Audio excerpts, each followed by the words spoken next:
The original Dunkin' Donuts in Quincy opened in 1950. It just celebrated 75 years in business. Of course, now Dunkin' is a global brand. And with all that success, I'm sure no one would mind if I take a few things on my way out. Pocket packing, fair or faux pas? So have you ever pocketed perhaps maybe a few too many napkins, straws, or sugar packs? Napkins. How many is too many to take? I feel like 15 to 20, is that like too many? So what do you think about people who may take a few extra and maybe possibly put them in their pockets? I don't think there's anything wrong with it. Ever take a few extra napkins, straws, or sugar packs when you visit Dunkin' Donuts? Oh yeah, of course. You gotta take extra always. Do you ever take any extra straws, napkins, or sugar packs? Napkins all the time. Do you ever see anybody else taking extra napkins, straws, or sugar packs? No, absolutely not. Well, I guess I'm not alone. But how does this historic store's owner feel about pocket packing? People will be people. Their habits don't change because of where they are, but oh yeah, that's commonplace. You see that every day, all day. All right, so what's your policy on that?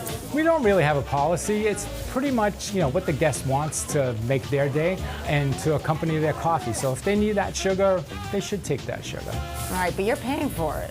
Oh yes, we are. But when America runs on your business, I suppose you can afford to take it in stride. I'd like to say it's souvenirs, especially the sugar packets, because they say Dunkin' on them. I can give you a story of someone that I know. We were at lunch and they ordered a non-sweetened beverage. And then 2 minutes later, she's going through her pocketbook, pulls out a Dunkin' sugar packet and uses it. And I'm like, why do you have Dunkin'? She's like, for emergencies like this. All right, so storing napkins, straws, and sugar packets in your pockets as you're leaving, thumbs up or thumbs down? I would say it's a thumbs down, but again, it's really up to the guest and what they feel comfortable with.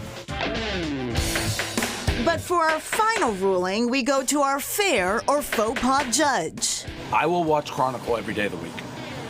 And here's back roads through like Augusta, Maine, and look, there's a park bench on the side of the road. I eat it up. I can't get enough of Chronicle.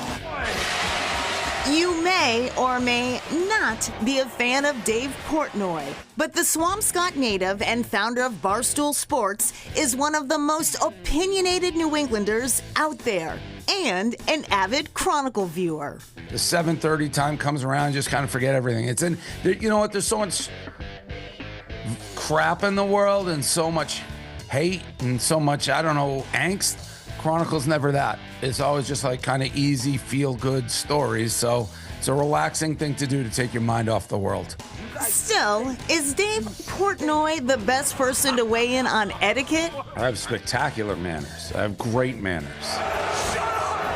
I'm blunt. I don't think that means bad manners. I think that's a very New England trait and very Boston trait. So what's the call? Is it fair to pack your pockets on the way out of Dunkin'?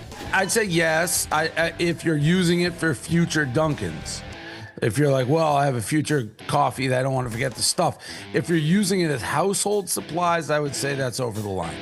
The final ruling on pocket packing? Fair. As long as you only use it for future Dunkins. And that's one rule we donut want to see you break. All right, so we're told that some Dunkins have started putting sugar packets behind the counter to cut back on losses. That's not going to happen at the original Dunkin' Donuts. And I will say, I am guilty of taking a few extra napkins to put in my glove compartment, but I stay away from straws in the sugar packets. Yeah, I say fair. I'm with El Perez on this. Fair with limits, right? Like 5 sugar packets, no straws. Don't be stealing straws. 5 napkins, because that's like, when I get to 5, I start to feel guilty, and I feel like that's enough. I might go for 6.